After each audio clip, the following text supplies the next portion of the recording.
La Norvège, le paradis des VE. 89% de voitures vendues en 2024 étaient des électriques. La part de marché est insolente quand même. En 2024, il y a eu 128 691 nouvelles immatriculations, toutes motorisations confondues. Les véhicules 100% électriques dominent les ventes avec une part de marché de 88,9%, 114 000 unités. C'est une augmentation de 9,4% par rapport à 2023. L'objectif est d'atteindre 100% de voitures neuves en 2025. Selon l'OFV, la Fédération routière de Norvège, l'objectif n'a pas été atteint, mais aucun autre pays ne s'approche d'une proportion aussi élevée de voitures électriques. Étant donné que les modèles thermiques ne sont pas interdits à la vente, l'agence estime qu'il sera difficile d'atteindre les 100%. Parmi les avantages proposés, il y a notamment l'exonération de la TVA pour les voitures électriques. En parallèle, les taxes sur les nouvelles voitures thermiques seront plus élevées à partir du 1er avril 2025. Mais il y aura probablement toujours quelques réfractaires qui souhaiteront un véhicule essence, diesel ou hybride. Sans surprise, c'est le modèle Y qui arrive en tête. Il y a eu 16 858 immatriculations de ce SUV, ce qui correspond à une part de marché de 13%.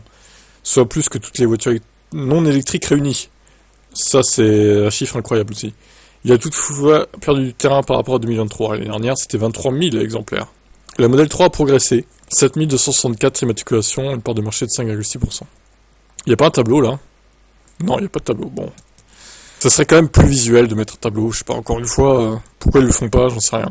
Ils sont peut-être payés à la ligne, en remarque. Donc X30 7229, Volkswagen ID4 7222, BZ4X 6000 quand même, devant le Skoda Enyaq, la Nissan Ariya et l'ID3. La Yaris est le seul modèle hybride à figurer dans le top 10 avec 3523 immatriculations. Tesla est en tête devant Volkswagen, Toyota. Putain, Toyota quand même, ils sont nuls en électrique, ils arrivent à en vendre là-bas quoi. C'est fou, hein. C'est quand même fou. MG arrive quand même à se frayer une petite place, mais ils disent après que les constructeurs chinois ont encore du mal à se faire une place dans ce marché. Dans le top 20, on retrouve BYD et Xpeng. Le premier est à la 13e place avec 2669 unités vendues. Xpeng est 15e avec 1962 unités vendues. Renault n'apparaît pas dans le top 20. Seul Peugeot y figure à la 6e place, avec 1939 véhicules vendus sur le sol norvégien. Et c'est vraiment étonnant. Non. Mais bon, de là à dire quand même que Toyota, ils vendent plus en électrique que Stellantis là-bas.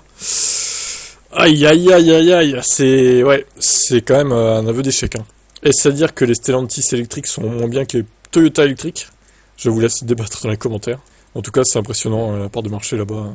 Et je pense que ça va dépasser les 90% fin 2025 à mon avis. On fera le point l'année prochaine, à la même période. Ciao.